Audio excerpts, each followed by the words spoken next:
इस फिल्म की कहानी महान जॉनी सिंस के बचपन के कारनामों पर आधारित है। इस फिल्म के अंदर एक 12 साल का बच्चा अपने ही घर की सारी औरतों के साथ गपागप करके उनको प्रेग्नेंट कर देता है। इसके बाद वो लड़का क्या क्या कारनामे करता है, ये हम आज की इस एक्सप्लेनेशन में देखने वाले हैं। हेलो दोस्तों, आज मैं जिस फिल्म को एक्सप्लेन करने वाला हूँ उस फिल्म का नाम है what every French woman want. Film शुरू होती है और हम छोटे जॉनी सिंस को देखते हैं जिसका नाम रॉजर होता है। रॉजर समर वेकेशंस के लिए अपने घर पर आया हुआ था और उसकी माँ ने अपनी एक मेड मिस लपीते को घोड़ा गाड़ी पर रॉजर को लाने के लिए भेजा था। अब घोड़ा गाड़ी पर घर आते हुए रॉजर की नजर मिस लपीते के उछलते हुए पपीतों पर पड़ती है और रॉजर का छोटा चेतन उसकी पेट से बाहर निकलने के लिए तड़पना शुरू कर देता है। मिस लपीते भी समझ जाती है कि रॉजर उसकी पपीतों के दर्शन करके मजे ले रहा है, पर वो उस टाइम रॉजर को कुछ बोलती नहीं है और फिर वो दोनों रॉजर के घर पर आ जाते हैं। घर आते ही रॉजर की फैमिली उसका वेलकम करती है। तभी रॉजर की मॉम की नजर उसकी पैंट पर पड़ती है और वो उससे पूछती है कि तुम्हारी पैंट पर ये रबड़ी कहाँ से आई। दरअसल रास्ते में मिस लपीते के उछलते हुए पपीतों को देखने की वजह से रॉजर के छोटे चेतन का दम निकल गया था। तभी वहाँ खड़ी रॉजर की मौसी उसे बोलती है कि इस उम्र में तो ऐसा होता रहता है,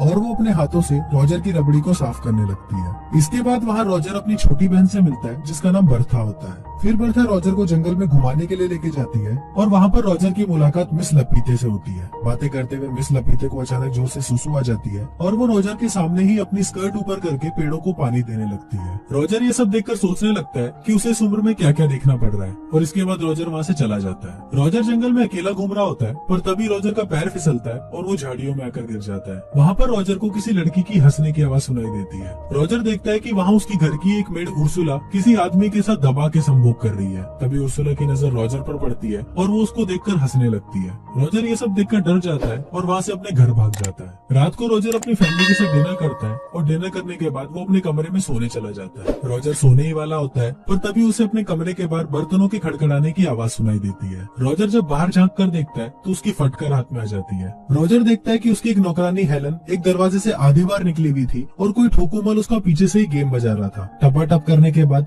हेलन अपने कपड़े ठीक करती है और वहाँ से चली जाती है। ये देखकर रॉजर अपनी भावनाओं पर काबू करता है और सोने चला जाता है। रॉजर जैसे ही बेड पर बैठता है तभी वहाँ उसकी छोटी बहन बर्था आ जाती है जो उसके बिस्तर में ही छुपी हुई थी। फिर बर्था उसको उनकी मौसी मार्गरेट के बारे में बताने लगती है। वो बताती है कि हमारी मौसी अभी तक एक वर्जिन है। फिर रॉजर उससे पूछता है कि तुम्हें कैसे पता, तो बर्था बताती है कि मुझे हमारी घर की एक मेड हेलन ने बताया था। फिर रॉजर पूछता है कि मौसी ने अभी तक शादी क्यों नहीं करी, तो बर्था बोलती है कि मैंने ऐसा सुना है कि उन्हें मर्दों से डर लगता है। अगले दिन बर्था रॉजर को एक नदी के किनारे लेके जाती है। यहाँ उनके घर की सारी मेट्स नहाते हुए अपने सीक्रेट शेयर किया करती थी। थोड़ी देर बाद वहाँ उर्सुला और बाकी मेट्स आ जाती हैं और रॉजर और बर्था पेड़ के पीछे छुपकर उनकी बातें सुनने लगते हैं। वहाँ पर नदी के दूसरे किनारे से 3 दरिंदे जा रहे होते हैं और ये 3 दरिंदे भी रॉजर के घर पर ही काम किया करते थे। फिर तीनों वहीं खड़े होकर सुसु करने लगते हैं और नदी के दूसरे किनारे बैठी मेट्स को अपना छोटा चेतन दिखाने लगते हैं। अब उर्सुला भी उनसे 4 कदम आगे थी, इसलिए वो भी अपनी स्कर्ट ऊपर करके अपना पिछवाड़ा उनको दिखाती है और ये सब बर्था और रॉजर पेड़ के पीछे छुपकर देख रहे होते हैं। इसके बाद हम देखते हैं कि घर पर रॉजर की बड़ी बहन एलिसा अपने पापा के साथ आती है और घर के सभी लोग उसका वेलकम करते हैं।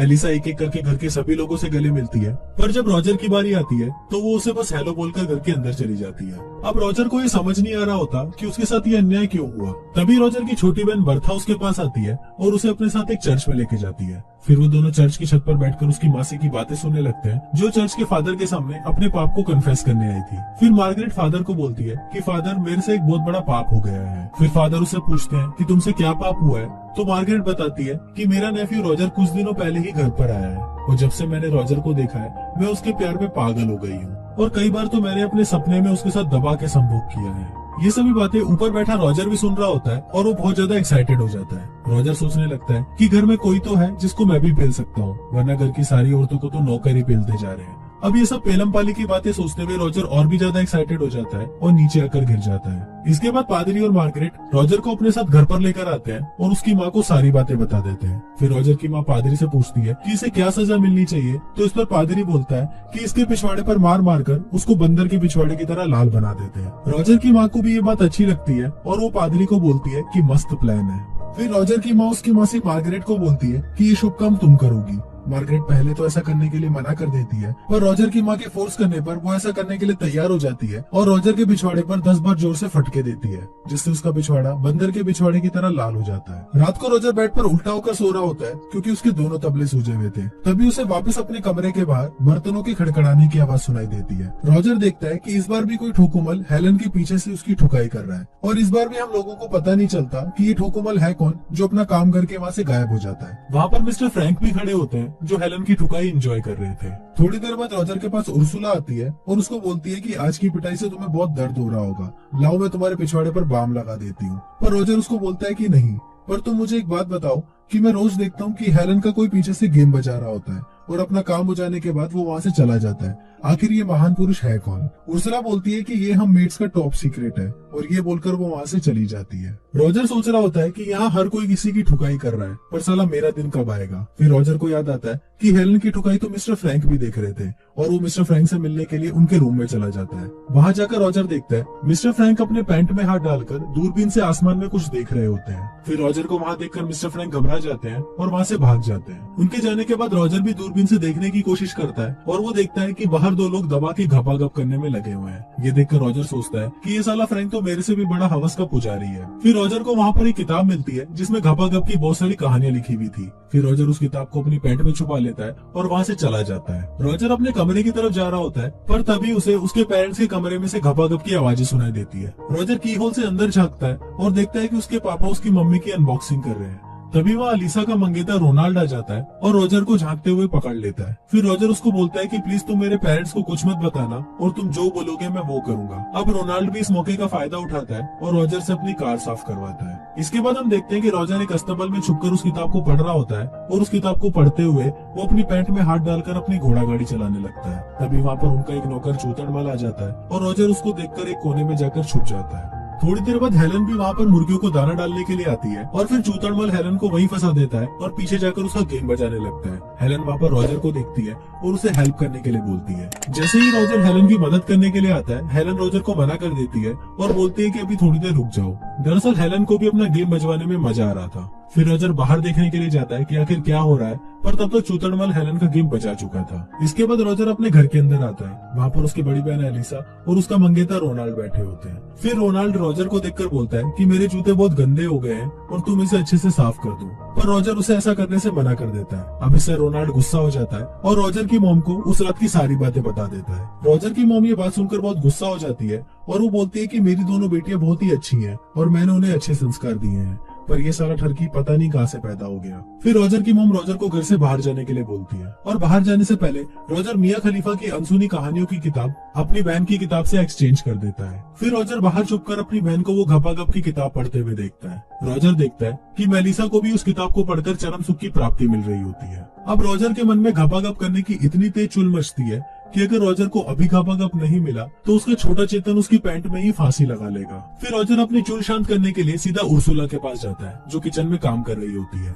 रॉजर किसी भूखे नंगे भेड़िए की तरह सीधा उर्सुला पर टूट पड़ता है, पर उर्सुला को लगता है कि घर के किसी नौकर ने उसको पकड़ा है, तो वो अपने आप को बचाने के लिए रॉजर के सर पर एक प्लेट मार देती है। उर्सुला को जब पता चलता है कि ये तो अपना छोटा पप्पू रॉजर है, तो वो उसे घपाघप करने के लिए हाँ बोल देती है। दोनों प्रोसेस स्टार्ट ही करने वाले होते हैं, पर तभी वहाँ पर एक मोटी मेड आ जाती है और रॉजर उसको देखकर वहाँ से भाग जाता है। अब रॉजर की ठरक चरम सीमा तक पहुँच चुकी थी और उसे किसी न किसी के साथ तो घपाघप करके अपने छोटे चेतन को शांत करना ही था। अचानक रॉजर को मिस लपीते याद आती है और रॉजर सोचता है कि कोई दे ना दे, पर मिस लपीते अपने पपीते मुझे खिला ही देगी, और वो भागता हुआ सीधा मिस लपीते के पास चला जाता है। वहाँ पहुंचकर रॉजर वापस भूखे नंगे भेड़ियों की तरह मिस लपीते पर टूट पड़ता है और उसकी सुरंग की खुदाई करना शुरू कर देता है। पहले तो मिस लपीते रॉजर को ऐसा करने से मना कर देती है, पर बाद में वो भी चरम सुख के मजे लेने लगती है। थोड़ी देर बाद एक डाकिया वहाँ पर चिल्लाते हुए आता है और बताता है कि जंग छिड़ गई है और जर्मनी ने फ्रांस पर जंग का ऐलान कर दिया है। ये सुनकर सभी लोग वहाँ पर इकट्ठा हो जाते हैं और रॉजर के छोटे चेतन को यहाँ पर भी निराशा का सामना करना पड़ता है। अब अगले दिन रॉजर की फैमिली के सभी मर्दों को जंग में जाना था, इसलिए वो सभी घर में पार्टी करने लगते हैं। फिर वहाँ पर मिस्टर फ्रैंक आते हैं और सबको बोलते हैं कि मैं जंग पर नहीं जा सकता क्योंकि मुझे अस्थमा है। रॉजर को जब ये पता चलता है कि घर के सारे मर्द जंग पर जाने वाले हैं और सारी औरतें घर पर अकेली रहेंगी, तो वो ये सोचकर खुशी के मारे नाचने लगता है। अब फ्रांस में एक रिवाज होता है कि जब भी घर के मर्द जंग पर जाते हैं तो एक रात पहले सभी मर्द अपनी वाइफ के साथ जंगल में जाकर घपाघप करते हैं। अब आज रात को भी सभी मर्द अपनी वाइफ के साथ जंगल में जाकर घपाघप करने लगते हैं और वहाँ रॉजर इन सबको देखकर सोच रहा होता है कि बेटा जितना बजाना है बजा लो, पर कल से इन सभी का बैंड तो मैं ही बजाऊंगा। अगले दिन घर के सारे मर्द जंग पर चले जाते हैं और उनके जाते ही रॉजर सबसे पहले उर्सुला के पास जाता है और उसके साथ दबा के संभोग करता है। अगले दिन बर्था रॉजर को बोलती है कि हमारी माँ पादरी के सामने कुछ कन्फेस करने वाली है, तो हम जाकर देखते हैं कि उन्होंने क्या पाप किया है। दूसरी तरफ उसकी माँ पादरी को बता रही होती है कि मेरा हस्बैंड मेरे साथ अलग अलग पोजीशन में संभोग करता है और मुझे भी इससे बहुत मजा आता है, पर कभी कभी मुझे ऐसा लगता है कि मैं कोई पाप तो नहीं कर रही। पर इस पर पादरी उसको बोलता है कि तुम अपने पति के साथ कुछ भी कर सकती हो और ये करना कोई पाप नहीं है। इसके बाद हम रोजर की मेट केट को देखते हैं जो नदी किनारे बैठी हुई होती है। पर तभी नदी में से रोजर एक भूखे मगरमच्छ की तरह निकलता है और केट को वहीं पेलना शुरू कर देता है। अब ऐसा करके रोजर में और कॉन्फिडेंट आ गया था, इसलिए रोजर अब घर की सारी औरतों को पेलने का प्लान बनाता है। रात को रोजर अपनी मासी मार्गरेट के कमरे में जाता है और उसके बिस्तर पर जाकर लेट जाता है। थोड़ी देर बाद वहाँ पर मार्गरेट आती है और रोजर को देखकर चौंक जाती है। फिर रोजर मार्गरेट को बोलता है कि आप अभी तक वर्जिन हो, इसलिए मैं आपकी मदद करने के लिए आया हूँ। पहले तो मार्गरेट रोजर को मना कर देती है, पर थोड़ी देर तक किस करने के बाद मार्गरेट भी एक भूखी शेरनी बन जाती है और वो दोनों पूरी रात दबा के पलंग तोड़ते हैं। थोड़ी देर बाद वहाँ पर हेलन चाय लेकर आती है, पर इस बार उसे दरवाजे के अंदर खींचकर उसका गेम बजाने वाला कोई भी नहीं था, क्योंकि घर के सारे मर्द जंग पर गए हुए थे। फिर हेलन रोजर के कमरे के अंदर आकर उसे चाय देती है। फिर चाय देकर हेलन जैसे ही वहाँ से जा रही होती है, अचानक रोजर उसे पीछे से पकड़ लेता है और उसका गेम बजाना शुरू कर देता है। अगले दिन रोजर अपनी बड़ी बहन अलीसा को देखता है जो अस्तबल में जा रही होती है। फिर रोजर भी उसके पीछे जाने लगता है और वहाँ जाकर वो देखता है कि अलीसा घोड़ों को घास डाल रही होती है। रोजर लपक कर अलीसा पर टूट पड़ता है और उसके साथ गपागप करना शुरू कर देता है। पहले तो अलीसा रोजर को मना कर देती है, पर थोड़ी देर बाद अलीसा को भी मजा आने लगता है और वो दोनों दबा के गपागप करते हैं। अब तो रोजर की मौज हो गई थी, क्योंकि घर की सारी औरतें एक एक करके रोजर के पास आती थी और अपना गेम बजवा कर जाती थी, और कभी कभी तो रोजर एक साथ 3-3 मेट्स को भी पेल देता था। एक दिन गपागप करने के बाद एलिसा रोजर को बोलती है कि वो प्रेग्नेंट है, और ये सुनकर रोजर की फटकार रात में आ जाती है। तभी रोजर देखता है कि युद्ध खत्म हो चुका है और सभी मर्दों की घर वापसी हो रही है। रोजर घर में बैठ के सोच रहा होता है कि इससे जान कैसे छुड़वाऊं, पर तभी वहाँ पर उर्सुला आ जाती है और वो रोजर को बोलती है कि वो भी प्रेग्नेंट है। फिर कुछ देर बाद उसकी मौसी मार्गरेट भी उसको बोलती है कि वो भी प्रेग्नेंट है। अब रोजर सोचने लगता है कि कुछ तो करना पड़ेगा, वरना घर के सभी लोगों को मेरे कांड के बारे में पता चल जाएगा और मेरी माँ सड़क के बीच में मुझे खड़ा करके मेरा पप्पू कटवा देगी। अब सबसे पहले रोजर एक लाल नेल पॉलिश लेकर आता है और उसे लेकर अपनी बहन एलिसा के पास जाता है। रोजर एलिसा के बेडशीट पर उस नेल पॉलिश को लगा देता है और उसे बोलता है कि तुम रोनाल्ड को सेड्यूस करो और उसके साथ आज रात पलंग तोड़ गपागप करो, ताकि रोनाल्ड को ये लाल रंग देखकर लगे कि तुम अभी तक वर्जिन हो। इसके बाद वो अपनी मासी मार्गरेट के पास जाता है और उसको बोलता है कि आप मिस्टर फ्रैंक से शादी कर लो, क्योंकि वो आपसे बहुत प्यार करते हैं। और ये सुनकर मार्गरेट भी शादी के लिए मान जाती है। इसके बाद वो उर्सुला के पास जाता है और उसे शादी के लिए प्रपोज करता है, पर उर्सुला उसे शादी करने के लिए मना कर देती है, क्योंकि वो पहले ही किसी काणे आदमी को पसंद करती थी। अब तीनों औरतों की एक साथ शादी हो जाती है और किसी को पता भी नहीं चलता कि रोजर ने पीछे से क्या कांड फैलाया था। उसी रात रोजर एक बार फिर हेलन के साथ पलंग तोड़ संभोग करता है और कुछ दिन बाद हेलन रोजर को बताती है कि वो भी प्रेग्नेंट है। अब रोजर की भी छुट्टियां खत्म हो चुकी थी और वो भी अपने स्कूल जाने के लिए घर से निकल रहा था। रोजर जाने से पहले हेलन को बोलता है कि तुम्हारे लिए भी मैं एक पति का इंतजाम कर दूंगा। इस पर हेलन रोजर को बोलती है कि इसकी कोई जरूरत नहीं है, मुझे तो घर के लगभग सभी मर्दों ने पेला है, तो मैं ये मटका किसी के भी सर पे जाके फोड़ दूंगी। फिर रोजर वहाँ से चला जाता है और कुछ इसी तरीके से ये फिल्म यहीं खत्म हो जाती है।